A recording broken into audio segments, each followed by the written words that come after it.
भारतीय वायुसेना के 2 लड़ाकू विमान शनिवार सुबह मध्य प्रदेश के मुरैना के पास दुर्घटनाग्रस्त हो गए।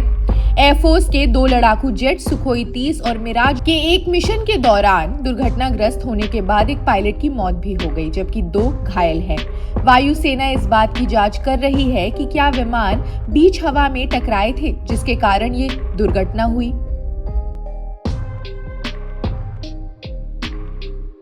मुरैना के डीएम ने जानकारी दी है कि 2 पायलट्स को रेस्क्यू किया गया है। इन दोनों पायलट्स को इलाज के लिए ग्वालियर शिफ्ट किया गया है। तीसरे पायलट के शहीद होने की खबर सामने आई है। तो जानते हैं इस खबर से जुड़ी 5 बड़ी बातें अब तक क्या रही।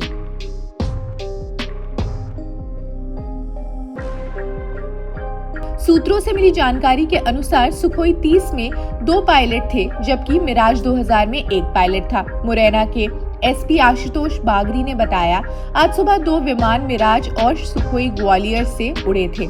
एक विमान में 2 पायलट और दूसरे में 1 पायलट था। 2 पायलट को रेस्क्यू किया गया। एक पायलट के शरीर के कुछ हिस्से मिले हैं। विमान के कुछ हिस्से भरतपुर में भी मिले हैं, जिसके बारे में पता किया जा रहा है।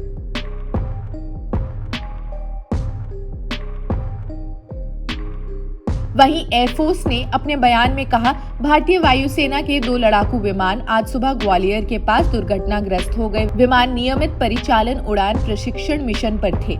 इसमें शामिल 3 पायलटों में से 1 को घातक चोट आई।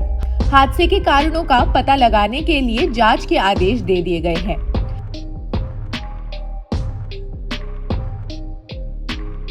फाइटर जेट्स ने आज सुबह मध्य प्रदेश के ग्वालियर में एयरबेस से उड़ान भरी थी। डिफेंस सोर्सेज ने कहा कि दोनों विमानों के बीच हवा में संभावित टक्कर तब हुई जब वे बहुत तेज गति से कॉम्बैट मिशन पर थे। अधिक जानकारी कोर्ट ऑफ इंक्वायरी में सामने आएगी।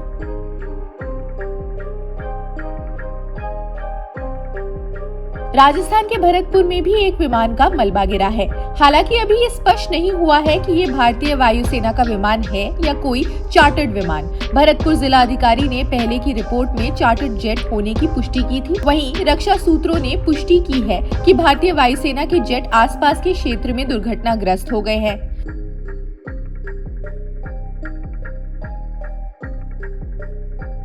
भरतपुर के डीएसपी अजय शर्मा ने बताया कि सुबह हमें 10 बजे के करीब सूचना मिली थी कि एक प्लेन क्रैश हुआ था। मौके पर आने पर पता चला कि ये एयरफोर्स का कोई फाइटर जेट है। ये किस श्रेणी का फाइटर है ये पता नहीं चल पा रहा है। पायलट के बारे में अभी कोई जानकारी भी नहीं मिली है। खैर, इस रिपोर्ट में इतना ही। बाकी देश दुनिया की खबरों के लिए आप जुड़े रहिए जनसत्ता के साथ। शुक्रिया।